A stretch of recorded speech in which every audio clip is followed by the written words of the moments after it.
Hello বন্ধুরা, from season 4 episode 3 যার title merrily we go রীতিমতো আমাদের সবার মাথা ঘুরিয়ে দিয়েছে। সিজন 4-এ এসে স্টোরি লাইন এতটাই ডার্ক আর সাসপেন্সে ভরে উঠেছে যে প্রতিটা দৃশ্যেই নতুন থিওরি তৈরি হচ্ছে। আজকে আমরা এই এপিসোডের পুরো ব্রেকডাউন আর হিডেন ডিটেলস নিয়ে কথা বলবো। আর হ্যাঁ, ভিডিওতে স্পয়লার থাকছে, তাই আগের এপিসোড না দেখে থাকলে দেখে আসুন। শুরুতেই কথা বলা যাক আমাদের সবার প্রিয় শেরিফ বয়েডকে নিয়ে। এপিসোড 3-তে আমরা দেখি বয়েড আপ্রাণ চেষ্টা করছে অ্যাগস্টাকে নিজের বিপদ থেকে বাঁচাতে, কিন্তু বয়েডের নিজের অবস্থাই এখন খুব একটা ভালো নেই। তার শরীর আর মন দুটোই ধীরে ধীরে ভেঙে পড়ছে। স্মাইলির রিটার্ন এবং অন্যান্য ঘটনার পর বয়েডের কাঁধে পুরো শহরের দায়িত্ব এখন আগের চেয়েও অনেক বেশি ভারী। অ্যাকোস্টার এই স্টোরি লাইন আমাদের একটা ক্লিয়ার মেসেজ দেয় যে এই শহরে শুধু রাতের দানবরাই নয়, মানুষের নিজের ভিতরের ট্রমা আর ভয়েও সবচেয়ে বড় শত্রু। এই এপিসোডের সবচেয়ে চমকপ্রদ দিক ছিল জুলির নতুন ক্ষমতা। এতদিন আমরা দেখেছি শহরের পরিবেশ মানুষের সাইকোলজিতে প্রভাব ফেলে, কিন্তু জুলির এই পরিবর্তন পুরো গেম চেঞ্জ করে দিতে পারে। সে তার এই পাওয়ারগুলো নিয়ে আরও গভীরে যাওয়ার চেষ্টা করছে।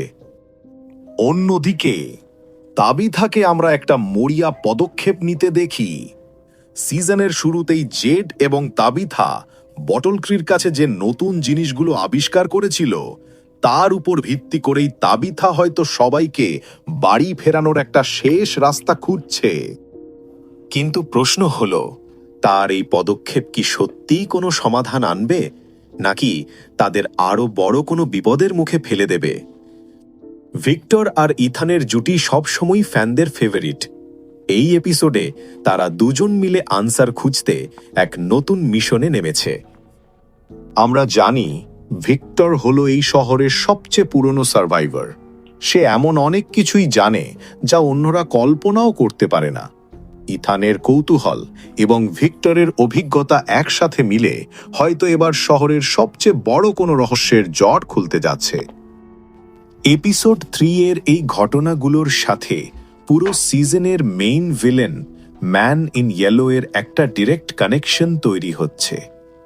আমরা অলরেডি জানি যে সোফিয়া নামের যে নিরীহ মেয়েটি শহরে এসেছে সে আসলে ম্যান ইন ইয়েলো এরই একটা রূপ।